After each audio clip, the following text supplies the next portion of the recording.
I caught my partner living a whole other life online. I found out about Eli's secret life, the way all modern tragedies begin. Half asleep at 1:37 a.m., doom scrolling on my phone, while he snored beside me like a lawnmower with allergies. I was on TikTok, thumb numb, brain mush, when a video popped up. POV.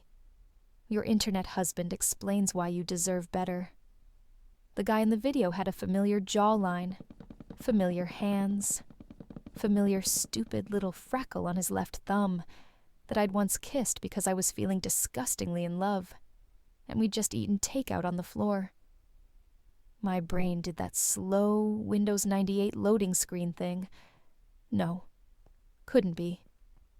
Then he laughed. That was Eli's laugh. My boyfriend. Eli, who forgets to take out the trash, sitting in what was very clearly our living room. Same crooked lamp, same ugly throw pillow his mom gave us. Just shot from a more flattering angle. On screen, he leaned toward the camera, voice soft and warm, in a way I had literally never heard, at 1:37 a.m. Listen, he said. If he wanted to, he would. You don't have to beg anyone to treat you right. A text overlay. Your internet husband. 2.1 mem followers. 2.1 million.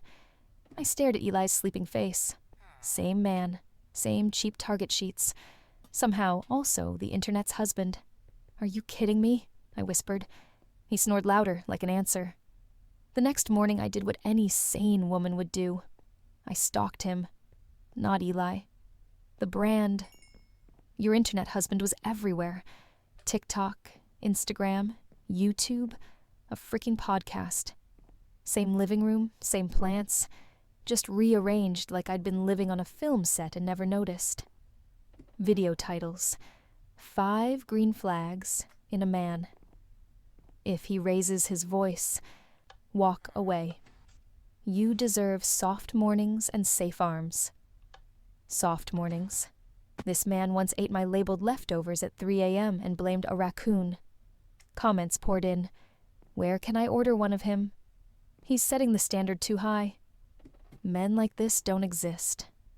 I was in our very real kitchen, staring at his very real cereal bowl, welded to the sink by dried milk, thinking, he exists. He just doesn't rinse dishes. While I was still processing, Eli patted in, hair a mess. Morning, babe. Kiss to my head. Yawn. Normal. How'd you sleep? He asked. Oh, you know, I said. Me. You. The millions of women who think you're their digital husband. He froze. That was my confirmation. No innocent confusion. No, what are you talking about? Just a full-body Windows crash. You saw? He said. Yeah, I said. I met my competition. We ended up at the kitchen table, him clutching his coffee like a legal defense, me clutching my phone like Exhibit A. It started as a joke, he said. Always a good sign. During lockdown, remember? I posted one video about how guys should actually listen to their girlfriends. It blew up. People kept asking for more. It just became a thing. A thing, I repeated. Like a side hustle? He winced. More like a business. He pulled up a spreadsheet, because of course my boyfriend, who never managed to split the electric bill on time, had a full monetization plan for his secret empathy cosplay. Brand deals, Patreon tiers, merch. You sell merch? I asked. He nodded. Crew necks and mugs. What do they say? He swallowed.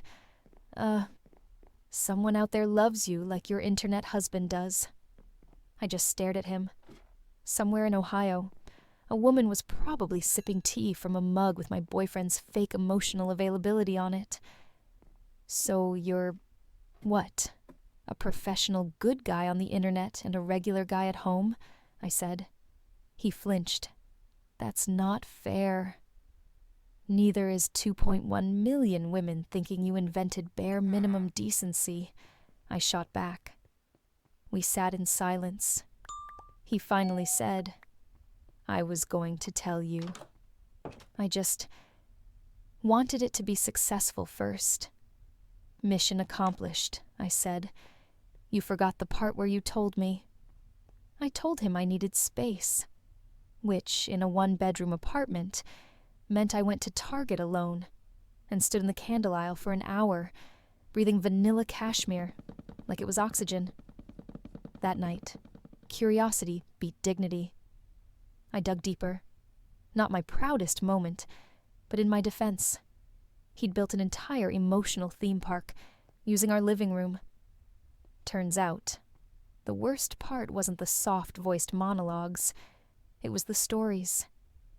Had a tough conversation with my partner tonight. One caption read under a moody selfie. Sometimes love means letting go of your ego and really hearing her fear. The date stamp? Our anniversary. The night I cried because he forgot the reservation, and we ended up eating grocery store sushi on the hood of his car.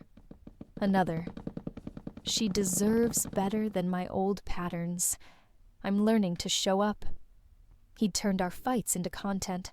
Cropped, filtered moral of the story content. Comments. You're so emotionally mature.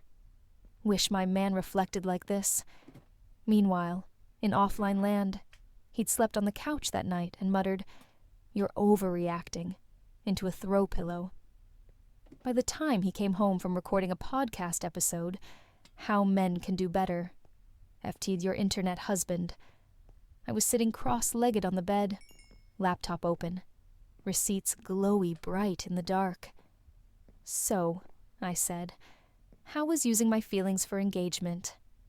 He exhaled. Okay, I deserve that. Good, I said. Because you're about to deserve a lot more. We tried couples therapy. Of course we did. America loves a redemption arc.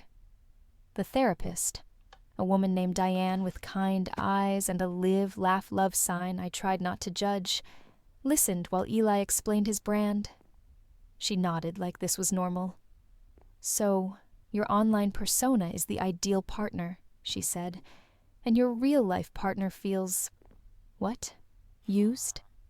Like an unpaid writer's room, I said, without credits. Diane suggested boundaries. No posting about our relationship without my consent. Full financial transparency.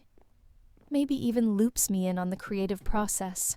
On the drive home, Eli said, what if we did a couples channel? I laughed so hard I almost drove into a mailbox.